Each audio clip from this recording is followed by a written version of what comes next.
Hello friends, welcome back to NS English Academy. This is Sonia. Guys, in today's video, we are going to cover the romantic age in detailed manner. Guys, in this video, I will explain everything in easy language using both Hindi and English so you guys can easily clear your concept and you will have a great knowledge regarding the age of romantic, right? So guys, there is lot of valuable information for you all in today's video, so stay tuned with me. I have a small request, guys. Please like the video, it will really make me feel great. And if you are new to my channel, please don't forget to subscribe this channel. Let's without any delay start today's video. So guys, ये जो आपका romantic age है in British literature timeline we have 1798 to 1837 new classical age that we study, और जिसमें हम लोगों ने Alexander Pope, Dryden and Swift को स्टडी किया था. बेसिकली उनके रिएक्शन से आई है आपकी the age of romantic, right, in British literature. So guys, new classical writers जहाँ रीजन्स, ऑर्डर्स और रैशनलिटी पर फोकस करते थे, वहीं आपके रोमांटिक पोइट्स ने इमोशन, इमेजिनेशन, नेचर और इंडिविजुअल फ्रीडम को सेलिब्रेट किया है. सो guys, in other words you guys can say that romantic poets celebrates emotions, imagination, nature and individual freedom, whereas neoclassical writers celebrates reason, order and rationality, right? So there is difference between, I'm just writing on whiteboard कि जो new classical age है, new classical age focus करती है आपका reason, right, order and rationality, right? In romantic poets, if I talk about the romantic poets, they celebrate, or you guys can say focus on emotions, right? Imagination, nature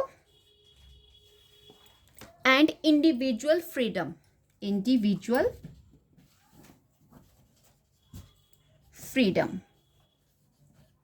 right. So ये तो आपको मैंने comparison करके बताया between new classical age and romantic age, so that you guys have crystal cut towards the romantic age in British literature. So guys, in other words और simple word अगर मैं कहूँ कि न्यू क्लासिकल एज अगर दिमाग थी तो romantic as आपका क्या है, हर्ट, यानी कि टॉक्स अबाउट द दिल, right. So in other words you guys can say new classical as दिमाग, राइट, ब्रेन का काम करती थी. वहीं पर आपकी जो रोमांटिक एज है, रोमांटिक राइटर्स हैं या फिर जो रोमांटिक एज है, इसमें बेसिकली टॉक्स अबाउट दी दिल यानी कि heart. So this is the difference between the both. Now let's discuss major historical events of the romantic age that will give you more clarity towards this age. Let's discuss major historical events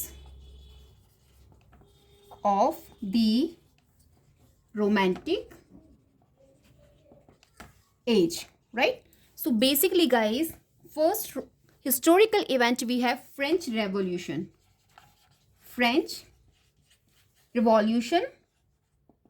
That held between 1789 to 1799, right? और basically based थी आपकी French revolution liberty, equality and fraternity पर based थी. और romantic poets को यही आपका French revolution ने कहीं ना कहीं इंस्पायर किया to writing, right. So romantic poets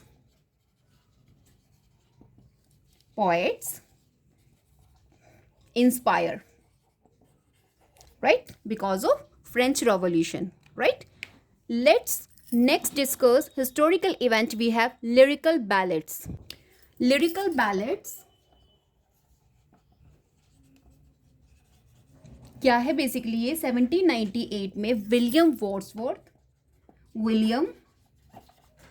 Wordsworth and S T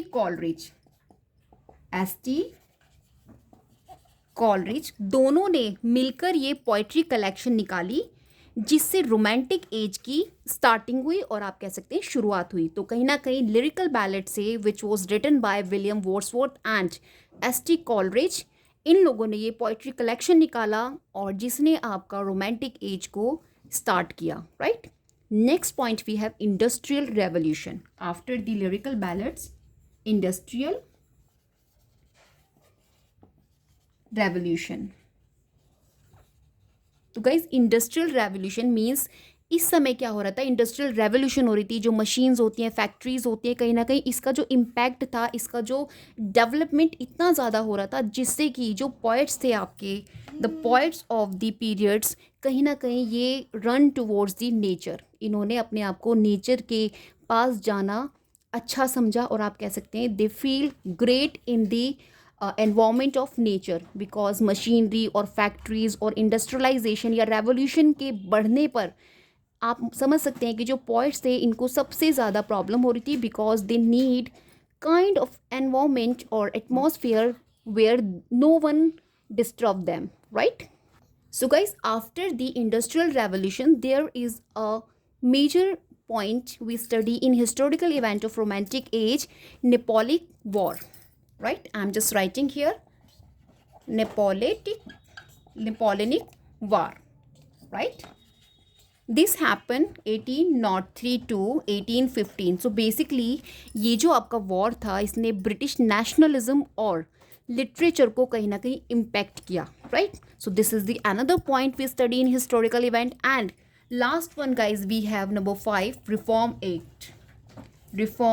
act. यहाँ से कई बार आपको क्वेश्चन बना है, ईयर आपसे पूछ लेते हैं रिफॉर्म एक्ट का, 1832 बेसिकली। तो ये एज के कहीं ना कहीं एंड, तो ये इंडिकेट कर रहा था end of the romantic age, क्योंकि गाइज यहाँ से रिफॉर्म एक्ट से आपका स्टार्ट हो रहा था Victorian era in British literature, right. So these are the important facts I am just discussing you about the historical events we study in romantic age. Now let's discuss features of romantic age, क्योंकि features of romantic age को study करके आपको बहुत अच्छे से clarity मिल जाएगी towards the romantic age, क्योंकि जो फीचर्स होते हैं ऑफ द एज के वो हमें बहुत अच्छे से बताते हैं कि उस एज में बेसिकली क्या हैपनिंग हो रहा था, राइट। सो रोमांटिक एज जो है आपका, जो कि टाइमलाइन 1798 टू 1837 कंसीडर किया जाता है, तो ये लिटरेचर का एक वो टाइम था जहाँ पे इमोशंस, इमेजिनेशन, नेचर और इंडिविजुअल फ्रीडम को सेलिब्रेट किया जाता था। क्योंकि जो आपके कहीं ना कहीं न्यू क्लासिकल एज के जो राइटर्स थे वो इनसे बिल्कुल कॉन्ट्रास्ट थे, क्योंकि they talk about the reason, order, और इस पर मतलब बेस्ड था उनका फिलॉसफी, राइट। सो इसलिए भी ये जो आपका पूरा पीरियड है रोमांटिक एज बहुत इंपॉर्टेंट है। Let's discuss features. तो first feature we have emotion over reason. तो फीचर्स में, सो गाइस मेजर फीचर्स में number first we have emotions over reason, right. देखिए मैं आपको रीज़न से कंट्रास्ट यानी कि कंपैरिजन करके समझाऊंगी so that you guys clearly understand the concept. तो इमोशन ओवर रीज़न, बेसिकली जो रोमांटिक्स थे उन्होंने इमोशंस और इंस्टीट्यूशन को लॉजिक और रीज़न से ज़्यादा इंपॉर्टेंस दी, राइट। इनका मानना था इमोशन, जो रोमांटिक पोइट्स थे, according to romantic poets, emotion logic और रीज़न से ज़्यादा इंपॉर्टेंस रखते हैं। हमारे इमोशंस जो होते हैं, emotions we have most important rather than logic and reason. This is the mentality और आप बोल सकते हैं philosophy of romantic poets. So this is the first feature we study in romantic age. और न्यू क्लासिकल राइटर्स जैसे we studied Alexander Pope, Dryden, तो कहीं ना कहीं ये बिलीव करते थे कि जो पोइट्री होती है वो ऑर्डर, रूल्स और लॉजिक को फॉलो नहीं करती।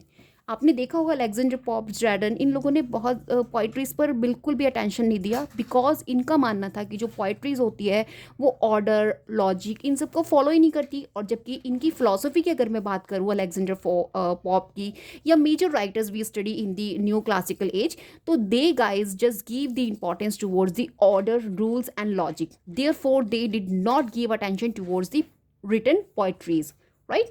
So there is the features you consider emotion over reason, right? Guys romantic poets थे क्योंकि वो तो भाई फीलिंग्स को बोलते थे, फीलिंग इज एवरीथिंग। भाई पोइट्री तो उनके लिए हर्ट एंड सोल, कहीं ना कहीं वो जो पोइट्री होती थी, जो पोइट्री वो लिखते थे romantic poets, they connect poetry with the heart to the soul. तो कहीं ना कहीं ये पोइट्री को हर्ट और सोल से जोड़ते थे। And according to romantic poets के अकॉर्डिंग क्या होता था, feeling is everything, feeling is everything. First they give the importance to the feelings, right? Feelings और feelings is everything according to them। और poetry को ये कहाँ से connect करते थे, to hurt from soul, right?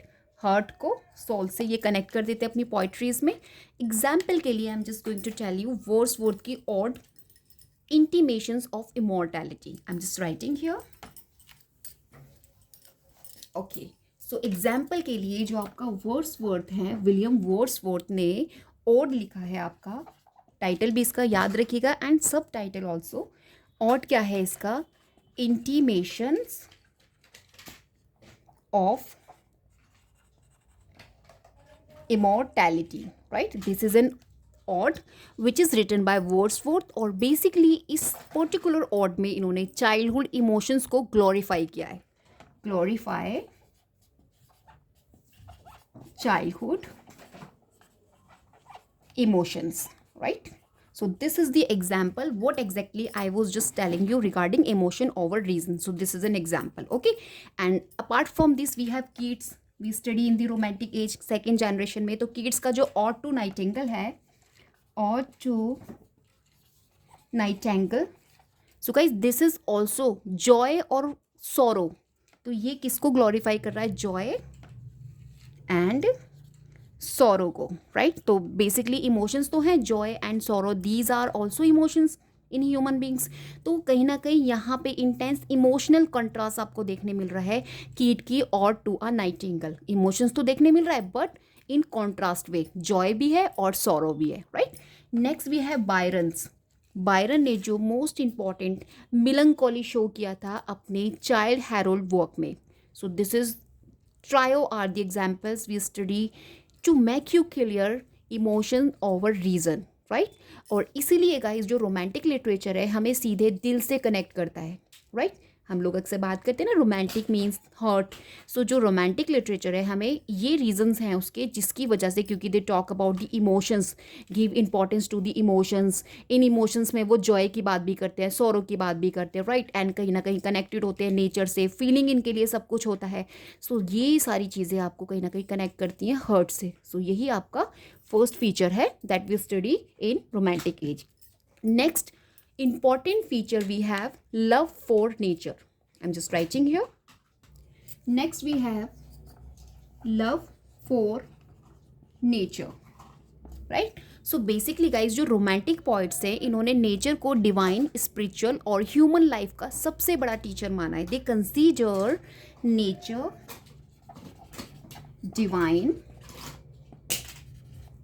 and spiritual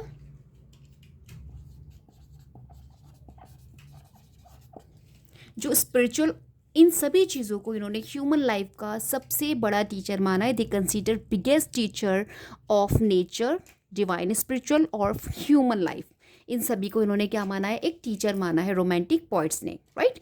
और जहाँ तक गाइज इंडस्ट्रियल रिवॉल्यूशन की बात है, तो जो इंडस्ट्रियल रिवॉल्यूशन हुआ है, बिकॉज ऑफ दैट रेवोल्यूशन जो सिटीज़ थी आपकी वो बढ़ने लगी। क्योंकि जब भाई अगर रिवॉल्यूशन आ रहा है, आपका इंडस्ट्रियल रिवॉल्यूशन हो रहा है, तो मशीन बढ़ेंगी, फैक्ट्रीज बढ़ेंगी, तो उससे सिटी की ज़्यादा इन्हांसमेंट होगा सिटीज़ में। क्योंकि जितने भी रूरल एरियाज़ हैं, जितना भी नेचर है, तो कहीं ना कहीं वो क्या होता रहेगा, कटता जाएगा।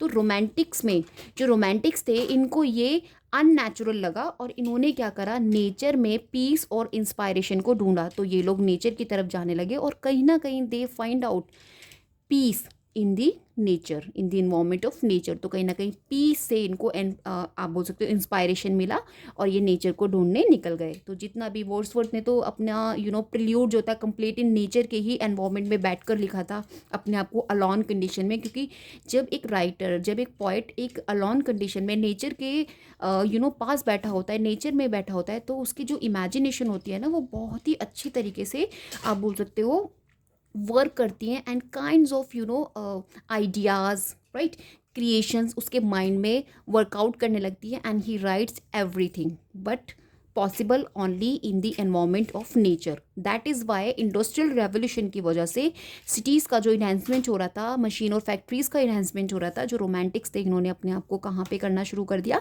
नेचर के पास, क्योंकि जो पीस था इनको कहाँ मिलता था, नेचर में। तो नेचर सिर्फ ब्यूटी नहीं था इनके लिए, बल्कि एक आप बोल सकते लिविंग सॉल कंसीडर करते थे, the power of living soul they consider nature, right. आपके रोमांटिक पॉइंट्स एग्जाम्पल के लिए मैं अगर आपको बोलूँगी तो वर्ड्सवर्थ का जो टिंटन अबे है, आई am just writing here, Wordsworth का टिंटन अबे, तो ये बेसिकली नेचर को एक स्पिरिचुअल गाइड के रूप में दिखाया गया है। इस पर्टिकुलर इनका जो पोइट्री है टिंटन अबे, इसके अंदर स्पिरिचुअल गाइड के रूप में दिखाया गया है आपके नेचर को, स्पिरिचुअल गाइड के रूप में, स्पिरिचुअल गाइड के रूप में आपको दिखाया गया है नेचर को। इसके अलावा वी हैव शैली, शैली ने जो और टू दी वेस्ट विंड लिखा है, आई एम जस्ट राइटिंग हियर, शैली और टू दी वेस्ट विंड, ये जो शैली का और टू दी वेस्ट विंड है, ये विंड को पावर और रेवोल्यूशन के सिंबल की तरह यूज़ किया है इन्होंने इसमें पर्टिकुलर इस ऑड में। एंड इसके अलावा वी हैव कीट्स का right to autumn, to autumn, तो ये कहीं ना कहीं नेचर को हारमनी और फुलफिलमेंट के रूप में, right, kind of fulfilment and harmony दिखाने की कोशिश कर रहा है नेचर को। So there are the examples that I discuss in here on the whiteboard, जो कहीं ना कहीं मेंशन कर लें, love for nature, this is the second feature we study. Guys अगर न्यू क्लासिकल पोइट्स टाउन और society के poets थे, तो आप बोल सकते हैं कि जो रोमांटिक पोइट्स थे वो माउंटेन्स, रिवर और फॉरेस्ट के पोइट्स थे, बिकॉज जब भी वो पोइट्रीज लिखते थे तो उनकी पोइट्रीज में mountains, reverse, forest and kinds of things explore की जाती थी, और न्यू क्लासिकल पोइट्स कहीं ना कहीं टाउन और सोसाइटी तक ही सीमित रहे थे, right. So this is the differentiate between new classical poets and romantic poets, right. Number third feature we have imagination and creativity. Third feature we have imagination and creativity, imagination and creativity, right. So basically जो romanticism में reality को imagination के साथ filter, right, imagination के filter से देखा जाता है, तो कहीं ना कहीं रोमांटिसिज्म में रियलिटी को इमेजिनेशन के फिल्टर से देखा जाता है। If I talk about the Coleridge, most important first generation, right, in romantic poets में हम इसको स्टडी करते हैं कॉलरिज को, एस टी कॉलरिज को। बेसिकली इन्होंने कहा था द स्टेटमेंट ऑफ कॉलरिज की जो इमेजिनेशन है वो टू टाइप्स की होती है, इमेजिनेशन टू टाइप्स की इन्होंने बताई थी, राइट। और first we have primarily imagination, primary imagination, right, and second we have secondary imagination. So what is the difference between the both? So I am just telling you, जो primary imagination थी ये basically basic imagination को बोला जाता है, जो हर इंसान के पास होती है, मेरे पास, आपके पास, we all have the basic imagination, हम लोग इमेजिन करते हैं, these are the primary imagination. But the secondary imagination जो होती है अकॉर्डिंग टू कॉलरिज, आर्टिस्ट की पावर होती है, राइट, आर्टिस्ट की पावर होती है जिसमें वह ऑर्डिनरी चीज़ों को क्या बना देता है, एक्स्ट्रा ऑर्डिनरी में चेंज कर देता है। तो ordinary things change into the extraordinary things by artist, by the power of artist. This is called second imagination, secondary imagination by Coleridge. So these are the two types of imagination जो हम लोगों ने अपने masters में भी study किया था। सो hope आपको क्लियर हो गया हो, मैंने बहुत ही ब्रीफ में आपको बताने की कोशिश की है, राइट। और एग्जाम्पल के लिए आप देख सकते हैं कॉलरिज का कुबला खान, एक ड्रीम लाइक दुनिया इन्होंने इसमें दिखाई है, वर्ल्ड दिखाया है, राइट। कॉलरिज का Kubla Khan, I am just writing here. So guys अगर हम इमेजिनेशन एंड क्रिएटिविटी के पर्पज से एग्जाम्पल्स मैं आपको बताऊं तो कॉलरिज का कुबला खान, राइट। तो कुबला खान बेसिकली जो इनकी ये पोएम है ड्रीम लाइक दुनिया, इसमें इन्होंने दिखाई है क्या है, what is this, this is the imagination, right. Apart from this Byron, Byron का डॉन जॉन, क्या है Don Juan, what is basically Don Juan written by Byron, this is the humour of satire, से imagination को enhancement मिली है, right. तो इसमें क्या इन्होंने दिखाया है बेसिकली ह्यूमर एंड सटायर, उसकी ये भी तो एक इमेजिनेशन है, क्या सटायर करना, ह्यूमर करना, is this reality, no, this is also the imagination of human being. So कहीं ना कहीं इन्हेंसमेंट मिल रहा है, so this is also the example of imaginary and creativity में, राइट। इसके अलावा we have apart from this we have Keats, Keats का ode on a Grecian urn, आपने स्टडी किया होगा, ode on a Grecian earn, right. इसमें basically इन्होंने art और इमेजिनेशन की पावर को दिखाया है। You see the power of art and imagination in this ode on a Grecian urn. So these are the examples we study, as example we study to understand imagination and creativity by romantic poets. So guys इसीलिए जो romantic poets का जो imagination है उसको एक magical और divine power मानते थे। यही रीजंस था जो मैंने अभी आपको बताया, समझाया है यहाँ पर, यही रीजंस थे। जस्ट बिकॉज ऑफ दैट जो रोमांटिक पोइट्स थे इमेजिनेशन को consider magical and divine power, right.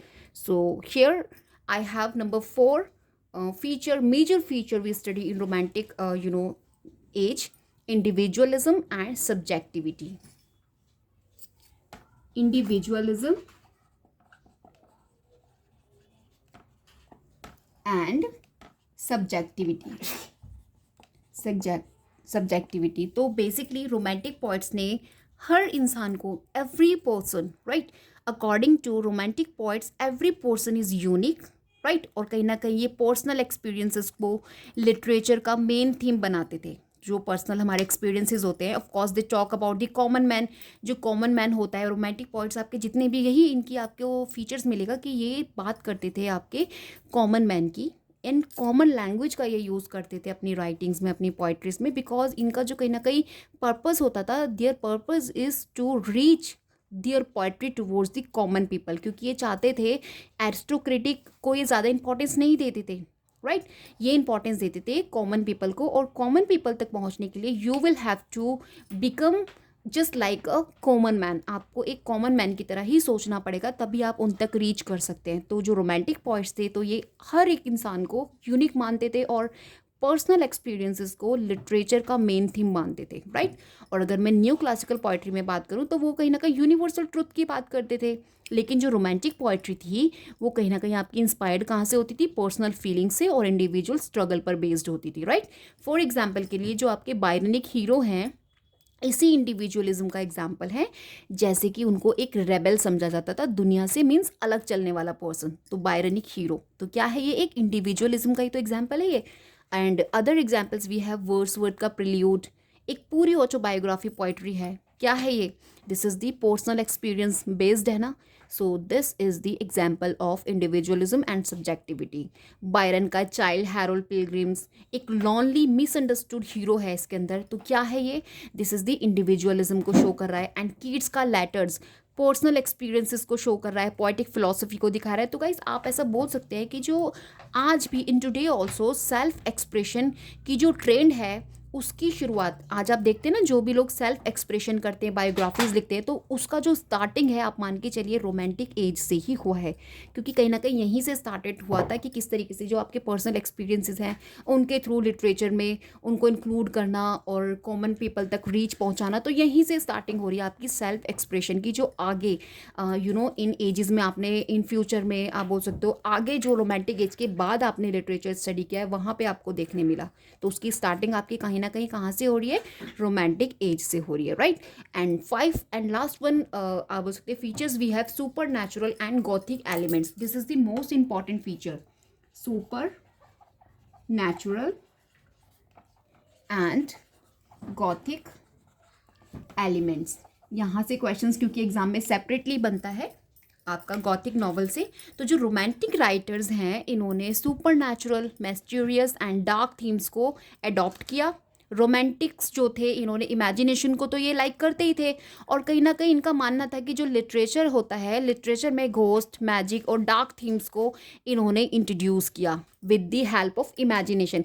भाई इमेजिनेशन की अगर कोई बात कर रहा है तो इट डजेंट मीन कि वो हमेशा आपको एक लाइटर साइड दिखाएगा, तो डार्कर साइड ऑफ थीम्स को भी इन्होंने इंट्रोड्यूस किया इन द लिटरेचर। तो वो आपका यहीं से इंट्रोड्यूस हो रहा है। तो जो आपकी जो गोथिक नॉवेल्स हैं वो यहीं इसी टाइम से आपकी फेमस हो रही है, just because of the imagination. क्योंकि whatever we study in the gothic novels, तो these are all the darker side, dark themes, और ये आपके कहाँ से क्रिएट हो रहे हैं? Because of the imagination, right. So for example we have Coleridge का the rhyme of the ancient mariner, एक सुपर नेचुरल आपने देखा, इसमें कर्ड्स दिखाया गया है। मैरी शेली का फ्रैंकनस्टीन, जो कि first science fiction gothic novel आपकी कंसीडर की जाती है। इसके अलावा वी हैव कीट्स का La Belle Dame sans Merci, एक मिस्टीरियस फेरी विमन जिसमें दिखाई गई है। So these trio are the examples we study in the supernatural and gothic elements, जहाँ पे आपको देखने मिलता है। एंड गाइज इसीलिए जो आज की हॉरर और फैंटेसी नॉवल की जो आप देखते हैं ना, जो रूट्स होती है वो आपकी कहीं ना कहीं कहाँ से आ रही है? रोमांटिक एज से मिलती है।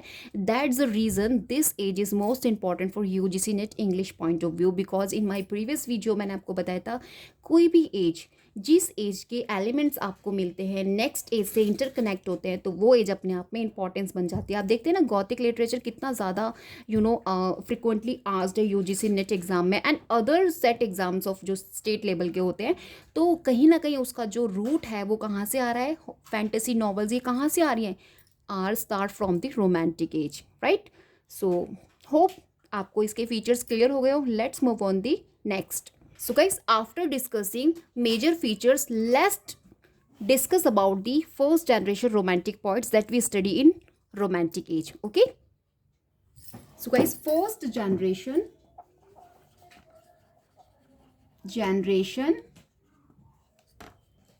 romantic poets, right?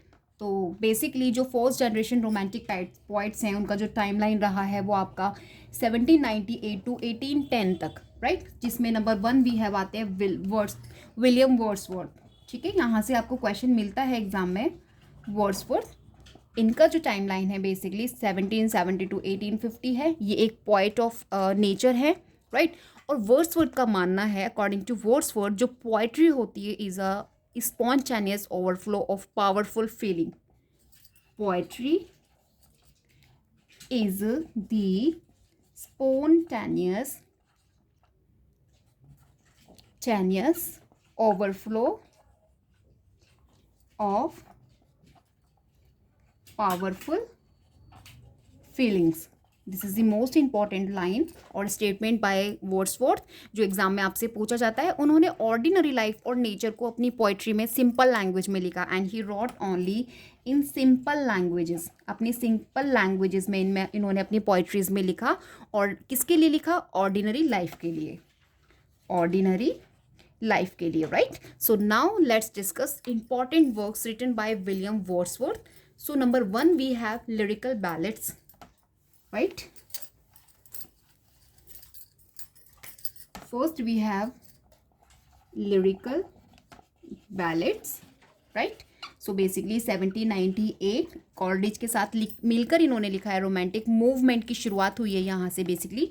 Next we have टिंचन अबे, दिस केम अगेन 1798। नेचर और मेमोरी पर फोकस है, इसमें नेचर और मेमोरी को फोकस किया गया है। Next we have the Prelude, right. This came 1850। Year of publication ध्यान रखना, एक ऑटोबायोग्राफी इपिक है ये आपकी, ठीक है, राइट। और ऑड इंटीमेशंस ऑफ इमॉर्टैलिटी मैंने अभी मेंशन कर दिए थे आपको पीछे, राइट। इनका ये ऑड है, intimation of immortality. This came in 1807। ये इसमें इन्होंने चाइल्डहुड और डिवाइन विजन को के थीम पर ये बेस्ड है इनका। And after that we have 5 number daffodils, right. तो basically I wandered lonely as a cloud 1807 में इनका ये भी आया है, राइट और ये इनका आइकनिक नेचर पोएम है, कंसीडर किया जाता है। तो these are 5 numbers of major works, important works written by Wordsworth. Apart from this you will have to find out जो लिरिकल बैलेड्स है उसमें कितनी नॉवेल्स आपकी, कितनी पोएम्स हैं जो आपकी वर्ड्सवर्थ ने लिखी है एंड कॉलरिज ने कितनी लिखी है, राइट। सो आपको उन सबको अच्छे से लिस्ट बनाना है। मैं आपको सिर्फ मेजर थिंग्स बता रही हूँ, क्योंकि अगर मैं आपको डिटेल में लेके जाऊँगी देन मेरा कंप्लीट नहीं हो पाएगा। सो मेजर मैंने आपको यहाँ पे वर्क्स बता दिए बाय विलियम वर्ड्सवर्थ। और बेसिकली जो मेरा टॉपिक है फर्स्ट जनरेशन रोमांटिक्स जो पॉइंट्स है मैं आपको वो बता रही हूँ। तो फर्स्ट जनरेशन रोमांटिक पॉइंट्स में वी हैव वर्ड्सवर्थ, आपके S T. Coleridge and Robert Southey. These 3 are be study in the first generation. तो उन्हीं के बारे में मैं आपको ब्रीफ बताने की कोशिश करूँ। I am just trying to tell you in brief manner, okay. Next guys, after the Wordsworth we have Samuel Taylor Coleridge, second number of first generation romantic poet, S.T. Coleridge, right। second number, इनका जो timeline है 1772 to 1834 after the Wordsworth, right. इनको poet of supernatural consider किया जाता है। Coleridge ने imagination और supernatural themes पर फोकस किया था। और अगर मैं इनके इंपॉर्टेंट वर्क्स की बात करूं then we have the rhyme of the ancient Mariner, the rhyme of the ancient Mariner, right, जो आपका 1798 में ही आया है, राइट। ये भी आपका लिरिकल बैलेट्स का ही एक पार्ट है। इसमें एक सेलर की इन्होंने कहानी बताई है, एक कर्ज बताया और रिडेप्शन दिखाया। रिडेप्शन का मतलब होता है मोक्ष। तो ये सभी चीज़ें आपको देखने मिलेगी the rhyme of the ancient mariner में। अगेन कुबला खान जो आपका 1816 में आया है, राइट, 1816 में। दिस इज़ एक इनका ये मतलब कि कंप्लीट नहीं है इनका ये जो नॉवल है, एक ड्रीम लाइक नॉवल है, नॉट सॉरी नॉवल, ये दिस इज़ द पोएम। और ये अनकम्प्लीट है और एक ड्रीम लाइक पोएम है, okay. And next we have Christabel, Christabel same year 1816, एक गोथिक पोइट्री है, सुपर नेचुरल थीम्स से बेस्ड है, right. Christabel Biographia Literaria, most important Biographia Literaria, जिसमें इन्होंने सेकंड जो 2 टाइप्स ऑफ इमेजिनेशन मैंने अभी पीछे आपको बताया था, he discuss in detailed manner, Literaria, right. ये इनका 1817 में आ रहा है। और लिटरेरी क्रिटिसिज्म पर एक ये इनकी बुक लिखी हुई है, this is the literary criticism basically, okay. So this is the second number of first generation. अब after the S T. Coleridge we have Robert Southey, number 3rd first generation poet of romantic age, right। number 3rd we have Robert Sade, right, जिनका timeline 1774 1843। मैंने chronology में आपको already बताया, less popular हैं but a romantic poet, but first generation romantic poet हैं। इनके historical epics इन्होंने लिखी है, नैरेटिव पोइट्रीज इन्होंने लिखी है। और 1813 में ये पोइट लॉरिएट आपके बने थे, पोइट लॉरिएट। इनका भी लिस्ट मैंने आपको ऑलरेडी अपने शॉर्ट नोट्स में बता रखा है, जाके देख लीजिएगा। पोइट लॉरिएट की कंप्लीट लिस्ट मैंने वहाँ दी हुई है, क्योंकि कोई भी पोइट लॉरिएट आपको एग्जाम में वो पुट कर देते हैं, they frame the question and you will have to answer them, okay. Now let's discuss second generation romantic poets, okay. So guys next we have second generation romantic poets, right। So first guys we have Lord Byron, Lord Byron, जिन्हें बायरनिक hero भी बोला जाता है, बायरनिक hero creator हैं ये आप बोल सकते हैं। और इनका जो टाइम लाइन है 1788 टू 1824 है। बायरन के जो हीरोज़ हैं वो कहीं ना कहीं डार्क, रिबेलियस और पैशनेट होते थे, राइट, जिन्हें हम बायरनिक हीरो बोलते हैं। बायरनिक हीरो क्यों बोलते हैं बायरनिक हीरो? क्योंकि जो इनके हीरोज़ होते हैं वो कहीं ना कहीं आपको डार्क, राइट, रिबेलियस और पैशनेट, राइट। तो इसीलिए हम इनको बायरनिक हीरो कहते हैं। If I talk about the important work written by Byron, then we have Childe Harold Pilgrims, Childe Harold Pilgrims, right. ये इनका 1812 में आया है और एक वर्ल्ड वेरी हीरो इसके अंदर का ट्रैवलॉग आपको देखने मिलेगा. And apart from this we have Don Juan, right. Remember the spelling. So basically ये 1819 टू 1824 एक सैटारिकल इपिक है इनका ये. And number third we have she walks in beauty. She walks in beauty, right. So these trio 1814 में है ये आपका. ये एक ब्यूटी पर एक इनका आइकनिक पोएट्री है, पोएम है. So please just remember the title जो मैं आपको यहाँ पे मेंशन कर रही हूँ. एग्जाम में बार बार रिपीट होते हैं, repeat again and again. So please make a note of it and secure in your notes what ever I describe on the white board. Okay. So this is the number 1 second generation romantic poet. And next we have Shelley, P.B. Shelley, right. After the Lord Byron we have P.B. Shelley, right. अगर मैं इनकी timeline की बात करूँ then 1792 to 1822 revolutionary poet consider किए जाते थे. जो शैली थे आइडियलिस्टिक थे और फ्रीडम को कहीं ना कहीं सपोर्ट करते थे. He supporter to freedom, right. If I talk about the important works written by Shelley, then we have Ozymandias. देखिए इनके तो आपको सारे ही वर्क्स के टाइटल्स देख के जाने. इसके अलावा मैं तो यहाँ पे सिर्फ मेजर आपको 5 लिख रही हूँ, but you will have to check out complete 12 और 13 नंबर जितने भी टाइटल्स हैं, क्योंकि यहाँ से आपको मैचिंग्स एंड क्रोनोलॉजी में शैली से क्वेश्चंस अक्सर एग्जाम में पूछ लेते हैं. तो please make a note of it. Basically जो ऑजमेंटियस है इनका पावर और ह्यूमन प्राइड के बारे में है. And after this to a skylark, remember to a skylark, right. To a skylark and इसके अलावा वी हैव द स्काईलाक. तो please don't confuse between. To a skylark आपका पीबी शैली ने लिखा है, 1820 में आया है. ये इमेजिनेशन और जॉय की पोइट्री है basically, right. After this we have Prometheus unbound, right. ये बेसिकली 1820 सेम ईयर है. ये एक इनका लिरिकल ड्रामा है, राइट. आपको ये भी ध्यान रखना है क्योंकि यहाँ से शैली से आपसे पूछा जाता है, टाइटल दे दिया जाता है, what exactly it is it poetry, is it lyrical drama और इट इज़ एलिगी. तो यहाँ आपको कंफ्यूज नहीं होना है. आई am just telling you the way question आपको फ्रेम होंगे इन एग्जामिनेशन ऑफ योर. सो उसी के अकॉर्डिंग आपको प्रिपेयर करना है, right. You will have to prepare according to examiner ask the questions in examination, right. So यहाँ से शैली से आपको basically title दे दिया जाएगा and you will have to make sure about what exactly it is it poetry, drama or elegy, right. So जो Prometheus Unbound है, this is the lyrical drama. ये इनका एक lyrical drama है, right. And next we have Adonis.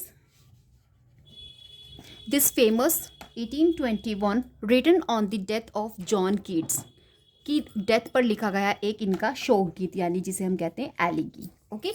On the death of John Keats की यहाँ से भी आपको क्वेश्चन एग्जाम में ऑलरेडी बन चुका है. So please make a note of it. Let's move on the number 3 second generation romantic poet we have John Keats. After the Shelley we study John Keats. So guys after the Shelley second generation poet romantic poets we have John Keats, right. John Keats का timeline है 1795 to 1821. Basically poet of beauty consider किया जाता है इनको. Keats की जो poetries थी basically beauty, morality और सेंसरी इमेजरी से फोकस थी, पर फोकस्ड थी. तो इनकी जितनी भी आप पोइट्रीज देखेंगे उसमें beauty, morality and sensory imagery आपको देखने मिलेगा. Let's move on the important works written by Keats. So first we have Ode to a Nightingale. Ode to a Nightingale. This came in 1819 और बेसिकली जॉय और reality को contrast में दिखाया गया है इस पर्टिकुलर ऑड के अंदर. And after we have Ode on a Grecian earn, right. So this is on same year. Beauty is truth, truth is beauty, beauty is truth, truth is beauty. This famous phrase आप बोल सकते हो he state in this particular ode on a Grecian urn, right. Remember. or next we have ode to the autumn. Ode to autumn, right. ये इनका same है 1819, और इसमें इन्होंने नेचर के बारे में सबसे सुंदर कविताओं में से इनकी एक मानी जाती है नेचर को लेके. And after that we have Endymion, right. Endymion already question यहाँ से इनफैक्ट सभी से पूछा जा चुका है. A thing of beauty is a joy for ever. The famous line, a thing of beauty is a joy forever. This is the famous line we study in this. तो basically आपको जो Keats हैं इनके सारे odds को in detail में देखना है. इनकी फर्स्ट लाइंस का आपको माइंड में रखना है क्योंकि यहाँ से क्वेश्चंस आपको बनते हैं. एंड आपको इसका जो इसमें theme basically he talks about in particular ode, right, उनको आपको स्टडी करना है. लाइंस को तो आपको देख के जाना ही जाना है, जैसे कि a thing of beauty is a joy for ever, ये आपका बेसिकली एंटीमियन से है. And beauty is truth, truth is beauty, this is odd on a Grecian urn. Don't go anywhere guys, because in the last of my video I will show you some lines, important lines, statement जो आपके इन जितने भी romantic points ने दिए हैं और जो exam relevant है, I will tell you. Okay, so please don't go anywhere and don't skip video while watching. So guys, after the first generation and second generation को स्टडी करने के, let's move on the romantic prose writers and novelist देख लेते हैं जो हमें romantic age में most important है. Right. So guys, romantic prose writer, romantic prose writer and novelist, right? So first we have Mary Shelley. Mary Shelley, जिनका timeline है 1597 to 1851, right? She considered mother of science fiction. इनको basically mother consider किया जाता है of science fiction, mother of science fiction, right. And she wrote Frankenstein. Frankenstein first consider की जाती है science fi and Gothic. इसका मिश्रण आप देखेंगे, मिक्सअप आपको देखने मिलेगा गॉथिक का एज वेल साइंस फिक्शन का, which is written in 1818, okay, by Mary Shelley. Most important है. After the Mary Shelley prose writers and novelist में भी have Sir Walter Scott.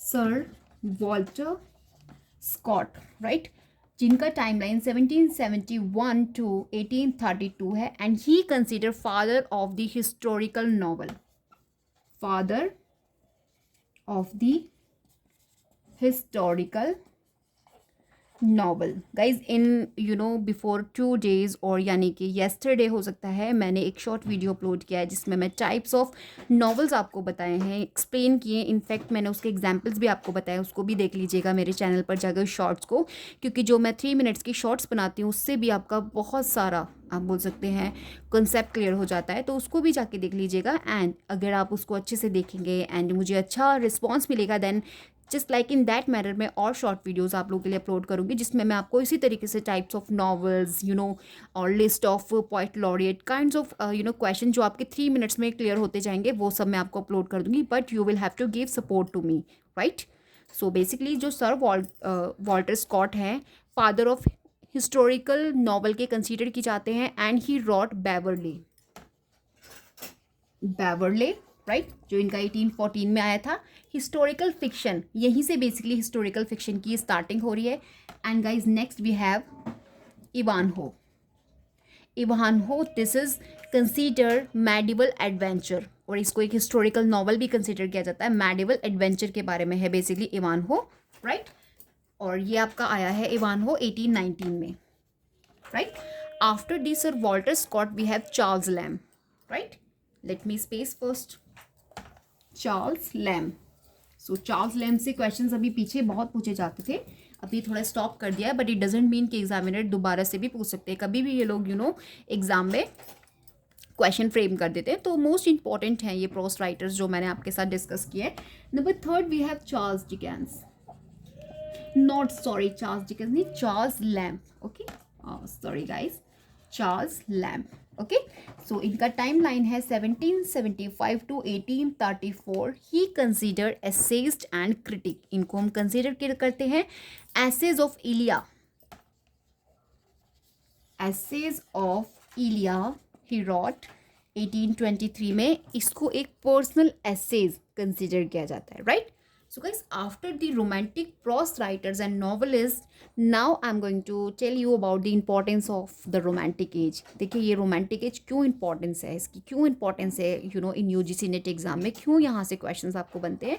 First reason, we have imagination और emotions को कहीं ना कहीं यहाँ पे इन्हेंसमेंट मिल रहा है, राइट. कोल्ड लॉजिक को रिजेक्ट किया जा रहा है, कोल्ड लॉजिक को, राइट, लॉजिक को रिजेक्ट किया जा रहा है और इमेजिनेशन और इमोशंस को यहाँ पे इन्हेंसमेंट मिल रहा है. नेचर पोइट्रीज को प्रमोट किया जा रहा है, नेचर को डिवाइन माना जा रहा है. These are the reasons I am just telling you the importance of romantic age, जो आपको बता रहे हैं. बायरनिक हीरो और गॉथिक लिटरेचर का आप बोल सकते हो जन्म हो रहा है, right. The birth of Byronic hero, gothic literature we see in the romantic age, and social और पॉलिटिकल मूवमेंट जो है कहीं ना कहीं इंस्पायर कर रहे हैं किसको, इंडिविजुअलिज्म को और फ्रीडम पर सोचने के लिए आपको कहीं ना कहीं वो क्या कर रहे हैं, इंस्पायर कर रहे हैं. दैट इज़ वाई ये जो आपकी इंपॉर्टेंस है, ये जो आपकी एज है रोमांटिक एज, मोस्ट इंपॉर्टेंट है, right. Now let's discuss transition to the Victorian age. अब किस तरीके से ट्रांजिशन देखने मिल रहा है, क्योंकि after the romantic age we study और we enter in the Victorian age, जिसका टाइमलाइन 1837 टू 1901 है. और ये एक मोस्ट इंपॉर्टेंट एज है जहाँ से एग्जामिनर आपको सो मैनी राइटर्स से, प्रॉस राइटर्स से, नॉवलिस्ट से क्वेश्चंस फ्रेम करते हैं. तो गाइस, रोमांटिसिज्म के बाद विक्टोरियन एज आता है जहाँ लिटरेचर रियलिज्म और इंडस्ट्रियल सोसाइटी पर फोकस करने लगता है. अगेन क्या हो रहा है, रियलिज्म हो रहा है. और जो इंडस्ट्रियल आपने पीछे देखा था रोमांटिसिज्म में, इंडस्ट्रियल किस तरीके से आ गया और जो पॉइंट्स थे नेचर की तरफ शिफ्ट हो गए. अभी क्या हो रहा है विक्टोरियन एज में, इंडस्ट्रियल सोसाइटी पर फोकस किया जाने लगा कि वो जो इंडस्ट्रियल सोसाइटी है उसमें क्या बेसिकली हैपनिंग हो रही है. तो दीज आर दी थिंग्स जो राइटर्स थे उस टाइम का, जितना भी लिटरेचर था उस सबको अपनी राइटिंग्स के थ्रू बता रहे थे. और कितने चेंजेस आ रहे हैं, तो रिफॉर्म ऑफ एक्ट आ रहा है आपका, रिफॉर्म एक्ट जो 1832 में आ रहा है. पॉलिटिक्स और सोसाइटी को चेंज करने के को बेस किया बनाया जा रहा है इस पर्टिकुलर एक्ट को. राइज हो रहा है आपका नॉवेल्स का, जैसे कि चार्ल्स डिकन्स, ब्रॉन्टी सिस्टर्स का, जो मोस्ट इंपॉर्टेंट एग्जाम में आपसे क्वेश्चंस पूछे जाते हैं. एज वेल इंडस्ट्रियल रेवोल्यूशन, जो राइटर्स थे इंडस्ट्रियल मोरालिटी और सोसाइटी को एक्सप्लोर कर रहे हैं अपनी राइटिंग्स में, राइट. तो जो विक्टोरियन लिटरेचर है रोमांटिसिज्म की इमोशनलिज्म को छोड़कर रियलिज्म की तरफ बढ़ रहा है. तो जो जहाँ रोमांटिक्स में आप इमोशनलिज्म को स्टडी कर रहे हो, तो उसको अभी क्या हो रहा है विक्टोरियन एज में, उसको हटकर रियलिज्म की तरफ they are just going towards the realism, right. तो इस तरीके से आपको इंटरकनेक्ट करके एजेस को स्टडी करना है, क्योंकि अगर आप इस तरीके से स्टडी करेंगे, I am telling you so many questions you guys can easily answer without particularly revise them. अगर आपको सिर्फ एजेस का ही नॉलेज है, तो ages most important role play करती हैं हमारे लिटरेचर को अंडरस्टूड करने में. तो दैट्स वाई मैं आपको लिटरेचर एज ए स्टोरी बताने की, एज ए स्टोरी नरेट करने की कोशिश करती हूँ. So hope the way I discuss in today's video आपको क्लियर हो रहा होगा.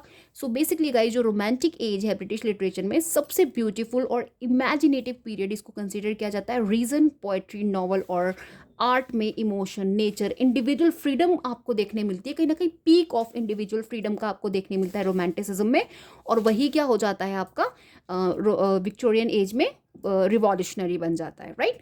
तो poetry is the breath and finer spirit of all knowledge. ये मोस्ट फेमस स्टेटमेंट है जो आपका वर्ड्सवर्थ ने बोला है रिगार्डिंग पोइट्री, राइट. और जो की रोमांटिक एज है, अब अच्छे से आपको मुझे लगता है क्लियर हो गया होगा.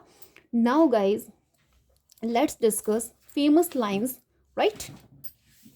सो फ्रेंड्स, अब मैं आप लोगों को जितने भी वर्ड्सवर्थ ने इंपॉर्टेंट स्टेटमेंट बोला है और किस वर्क में बोला है वो बताऊंगी. तो प्लीज़ आपको मेरी वीडियो को अब अच्छे से सुनना होगा, because I am just not writing now okay on the whiteboard. तो विलियम वर्ड्सवर्थ, जिन्होंने बोला था कि poetry is the spontaneous overflow of powerful feeling, it takes its origin from emotion recollected in tranquillity. ये line इनकी preface to Lyrical ballot से आई है, जो उन्होंने 1802 में लिखा था. और यूजीसी नेट में स्टेटमेंट बेस्ड क्वेश्चन आपको यहाँ से many time they have asked, okay. Next we have the child is father of the man. जो चाइल्ड होता है is the father of the man. My heart leaps up, 1802 में आपका आया है. कॉन्सेप्ट ऑफ चाइल्डहुड और इमेजिनेशन से जुड़ी है ये लाइन जो फेमस है, right. A thing of beauty is a joy for ever, ये आपका एंडीमियन से लाइन है 1818 में, जो इनका पब्लिश हुआ है वर्क. और UGC NET already asked these lines many times, right. The world is too much with us, late and soon, getting and spending we lay waste our powers. ये basically line आपकी the world is too much with us 1807 में Wordsworth की यहाँ से आया है, right.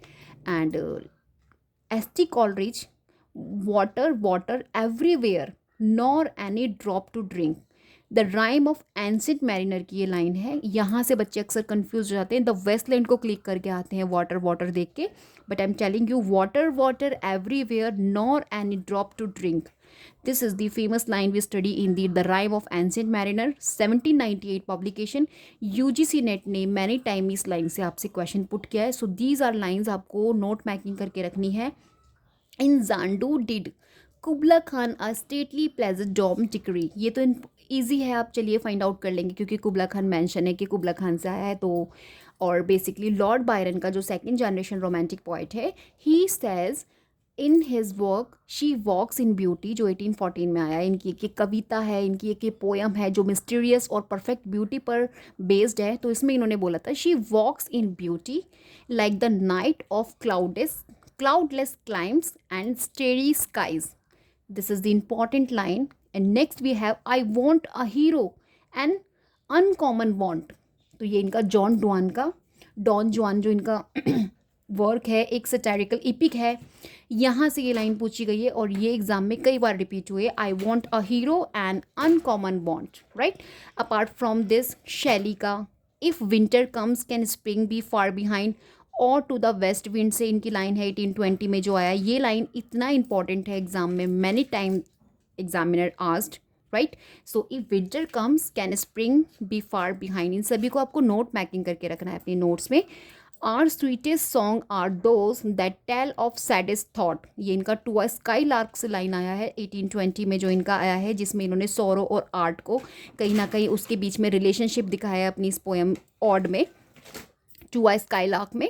Not it's not an odd actually, ये इनका एक पीछे भी मैंने बताया था आपको पोएम ही है। Okay, look on my works ye mighty and despair, ऑन्जमैंडियस का है ये इनका। और ये जो पोएम है ह्यूमन कहीं ना कहीं इम्पोर्टेंस को दिखाने की कोशिश करी। और ये जो लाइन है ना, look on my works ye mighty and despair, ये line examiner many time have been asked in exams, right.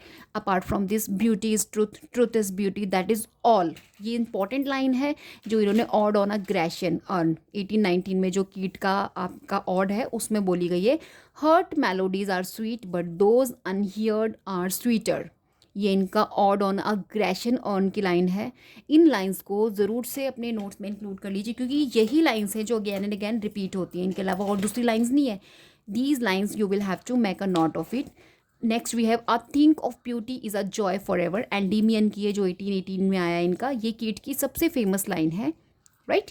और apart from this Mary Shelley का beware for I am fearless and therefore powerful, ये इनका Frankenstein का है और ये line भी कहीं ना कहीं क्रिएचर का पावर शो करती है, right. I ought to be thy Adam but I am rather the fallen angel, ये भी फ्रैंकनस्टाइन की टू इंपॉर्टेंट लाइंस मैंने अभी आपको बताई हैं, एग्जाम में आने के फुल्ली चांसेस है। और सर वॉल्टर स्कॉट की oh what a tangled web we weave when first we practise to deceive, ये मार्मियन का है। मार्मियन इनका एक इम्पॉर्टेंट वर्क है सर वॉल्टर स्कॉट का, मार्मियम विच केम 1808 में। और यहाँ की जो लाइन है यहाँ पर कहीं ना कहीं डिसीट को डिस्क्राइब कर रहे हैं चार्ल्स लैम्ब की।